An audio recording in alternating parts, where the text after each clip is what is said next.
العلامة دي لما تظهر يبقى انت كده محتاجة ملمع. دي علامة الملمع. هتبص تلاقي الدرج تحت كده نفس الشكل ده، النجمة هنا، الملمع هنا. نفتح من هنا كده، ايوه، وهنعبي هنا لحد ما يظهر الملمع في الفتحة دي، يبقى كده اتعبى. نزود هنا، وطبعا بما ان انا بحط فيبا، اللي انا جبت كمية، وطبعا فيبا عارفين ان هو بيعمل رغاوي كتير، فانا هضطر اعمل شطف اضافي علشان خاطر الرغاوي الكتير دي تروح. ده كده لحد ما الفتحة الصغيرة دي يظهر فيها الملمع، ويبقى كده الملمع يتعبى بالكامل، والعلامة فوق على الشاشة هتروح.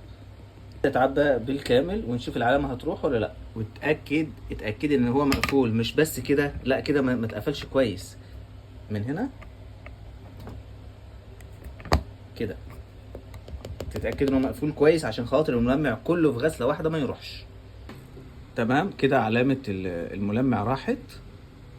هختار البرنامج بتاعي، انا هختار و30 راح، هجيبه من تاني، هختار 30.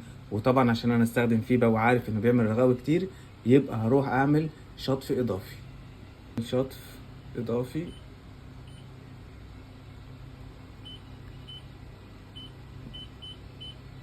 اللي هو ده كده، يبقى انا اعمل شطف اضافي واديه علامة صح، واديه اوكي تشغيل كده يا جماعه. علامه الملمع راحت، وطبعا ما عنديش علامه الملح لان انا في ملح موجود في الغساله دي. علامه الغسيل زي ما قلت لكم. وكده عملت شطف اضافي عشان خاطر انا بستخدم فيبا اللي بيعمل رغاوي. لو عجبكم الفيديو لايك وشير، وروح على اليوتيوب في فيديوهات كتير وطويله وتفاصيل وشرح اكتر بكتير.